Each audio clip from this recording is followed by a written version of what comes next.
Hello students, तो आज के लेक्चर में हम डिस्कस करने जा रहे हैं consequences of Newton second law of motion. तो न्यूटन सेकंड लॉ के परिणाम क्या हैं, हम सम केसेस को डिस्कस करने जा रहे हैं। पहला जो Newton second law of motion है वो कंसेप्ट ऑफ इनर्शियल मास की बात करता है। कैसे? Newton second law of motion क्या होता है? Force equal to mass into acceleration. अब यहां से एक्सेलरेशन कितनी होगी? Acceleration equal to force over mass. Now students, यदि हम इस इक्वेशन को देखें, एक बॉडी है, उसके ऊपर बाहरी बल लगाया जा रहा है, तो उसकी एक्सेलरेशन एंड मास के बीच में क्या संबंध है?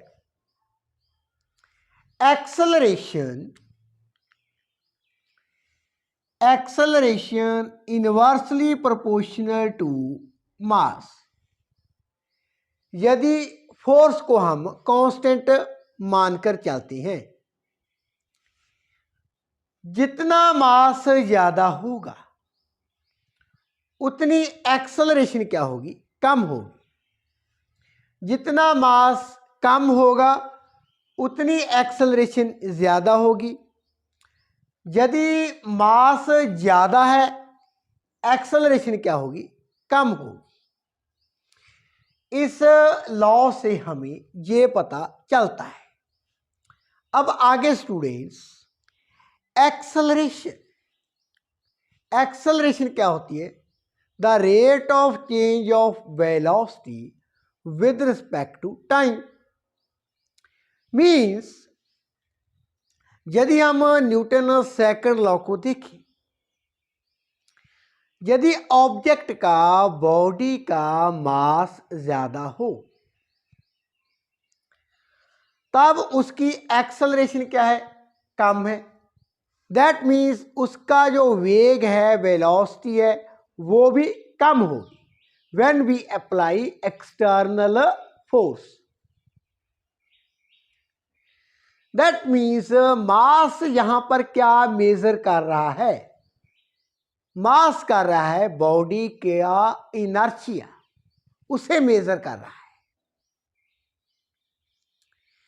तो इस इक्वेशन में जो मास है known as inertial mass, that is a concept of inertial mass. हमें न्यूटन सेकंड लॉ से इसका कंसेप्ट ऑफ मास, कौन सा मास? इनर्शियल मास।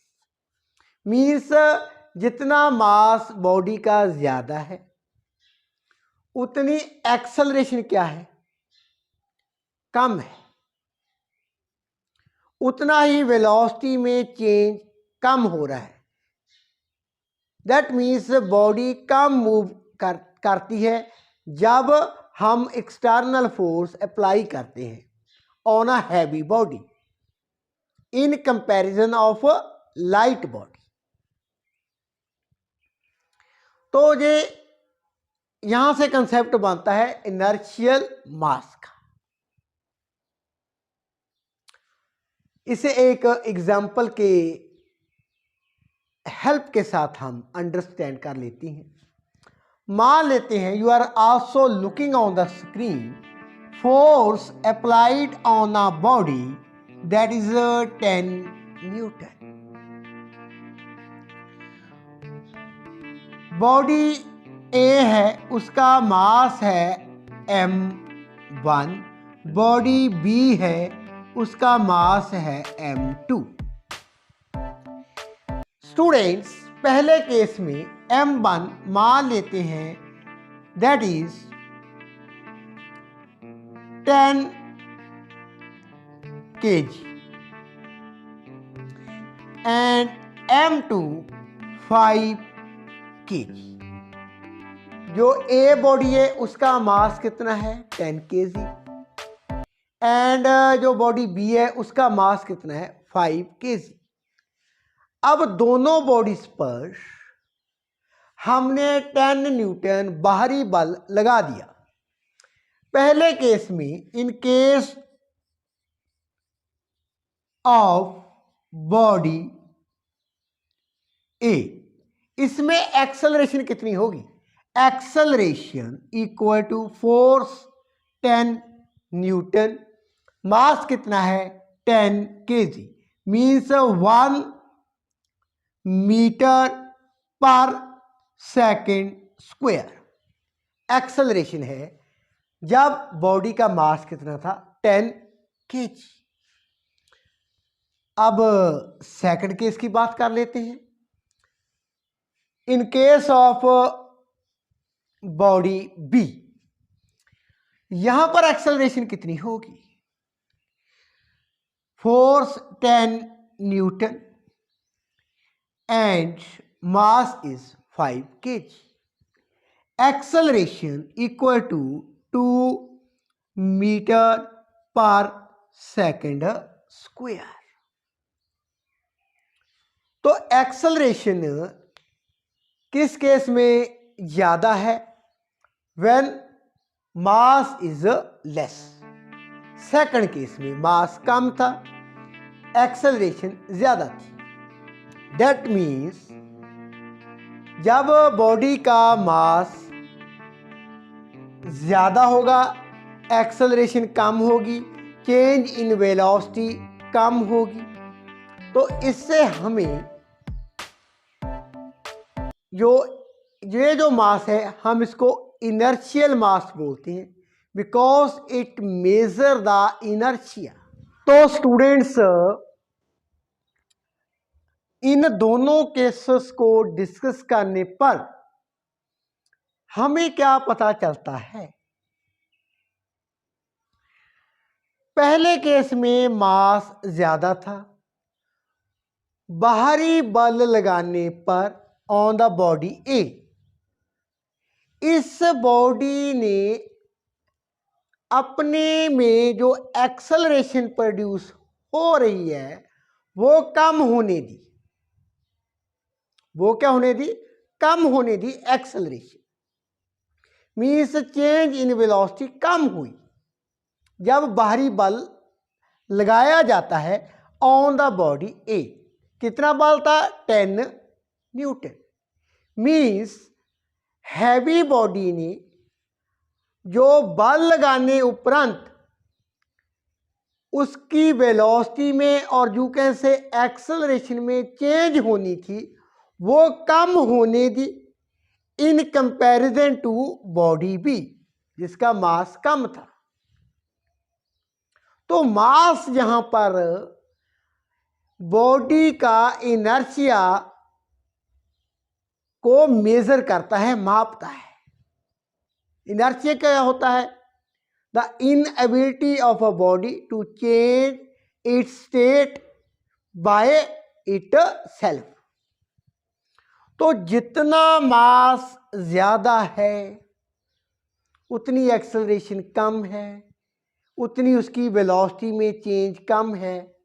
तो दैट्स वाई जो न्यूटन सेकंड लॉ में हम बात करते हैं force equal to mass into acceleration is known as inertial mass, इसलिए हम उसको इनर्शियल मास कहते हैं। आइए स्टूडेंट्स आगे का केस डिस्कस कर लेते हैं। सेकंड परिणाम की यदि हम बात करें, an accelerated motion is always due to a force। तो एक्सेलरेटेड मोशन कब होता है? Always due to a force when we applied a force on a body, तब उसका मोशन क्या होता है? एक्सेलरेटेड मोशन होता है। Always due to a force. अब एक्सेलरेटेड मोशन के हमारे पास 3 केस बनते हैं। पहला केस है due to change in its speed only.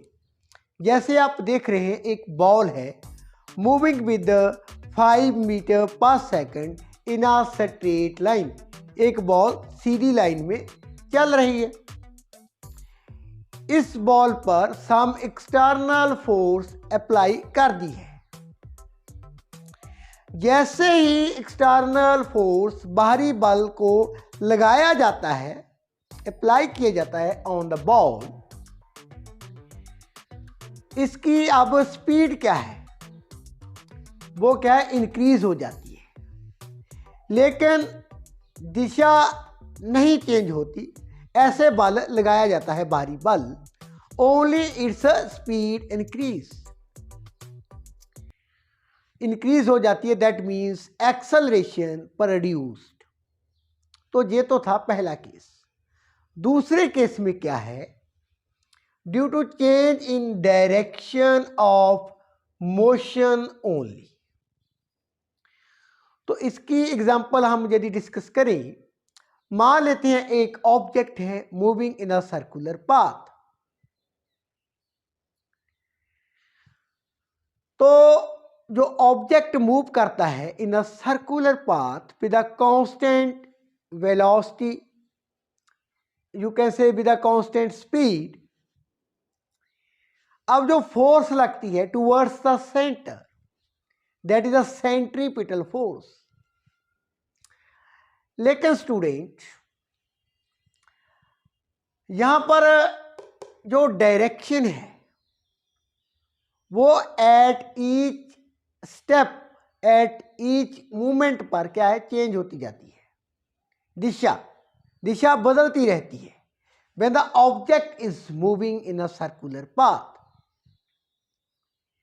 तो इस केस में हम देखते हैं जो स्पीड है वो क्या है, कांस्टेंट है, लेकिन उसकी वेलोसिटी मीन्स उसकी जो डायरेक्शन है वो क्या है, चेंज होती जाती है। And force is towards the centre, उसे हम सेंट्रीपिटल फोर्स कहते हैं। तो ये भी कौन सा केस बनता है, दैट इज एक्सेलरेटेड मोशन। जैसे हम एक थ्रेड के साथ यदि हम टाई अप करते स्टोन को, ऐसे उसे घुमाते हैं, तो फोर्स है जो toward the centre, that is known as centripetal force. लेकिन उसकी डायरेक्शन क्या है, चेंज होती जाती है। यदि हम उसे कांस्टेंट स्पीड के साथ ऐसे घुमाते हैं, उसकी डायरेक्शन एट ईच स्टेप पर क्या होती है, चेंज होती है। सो ये मोशन भी क्या है, accelerated motion. Due to change in both speed and direction, जब फोर्स किसी ऑब्जेक्ट पर ऑब्लिकली लगाते हैं हम, मेकिंग सम एंगल्स, जिसे हम तिरछी बोलते हैं, तिरछी फोर्स, तिरछा बल, तब उसकी स्पीड एंड डायरेक्शन ऑब्जेक्ट की क्या हो जाती है, स्पीड एंड डायरेक्शन चेंज हो जाती है। जैसे एक प्लेयर है, बॉल मूव हो रही है गति में, उसे किक लगा देता है, मेकिंग सम एंगल्स। तो स्पीड एंड डायरेक्शन अब क्या है, चेंज है। एक कंपोनेंट ने, फोर्स का जो कंपोनेंट है, उसने स्पीड को इंक्रीज कर दिया है, एंड दूसरा कंपोनेंट है जो फोर्स का, उसने उसकी डायरेक्शन को चेंज कर दिया है। तो कहने का meaning, an accelerated motion is always due to a force. तो एक्सेलरेटेड मोशन कब होता है, जब बाहरी बल उस ऑब्जेक्ट पर, बॉडी पर लगता है। आइए थर्ड कॉन्सिक्वेंस को डिस्कस कर लेते हैं। नाउ स्टूडेंट, थर्ड परिणाम में हम देखते हैं the measurement of applied force. Newton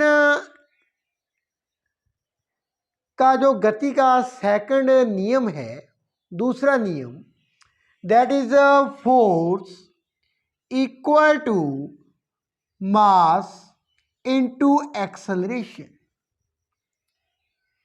हम बल को कैसे माप सकते हैं?